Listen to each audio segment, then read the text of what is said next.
अस्सलाम वालेकुम नाजरीन। तहरीक इंसाफ के कारकुनान डी चौक पहुंच गए हैं। अली अमीन गंडापुर भी मारगला रोड पे पहुंच के उन्हें अचानक केपी हाउस बुलाया गया। अली अमीन गंडापुर साहब अपने काफिले को छोड़कर केपी हाउस गए और उसके बाद हमने वो मनाजिर भी देखे कि रेंजर्स और पुलिस की गाड़ियां जो हैं वो केपी हाउस में दाखिल हुई हैं। चुनाचे अफवाहों का एक बाजार गर्म हुआ कि अली अमीन गंडापुर को गिरफ्तार कर लिया गया है। जी हाँ, लेकिन ये खबर गलत है। वो एक इलेक्टेड सीएम है और इतनी आवाम जिसके साथ हो उन्हें गिरफ्तार करना कोई इस कदर आसान नहीं है।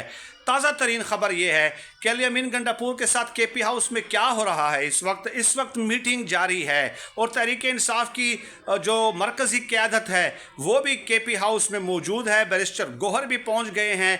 बात मिन्नते तरलों तक आ गई है। बदमाशियों से, धमकियों से मिन्नते तरलों पे ये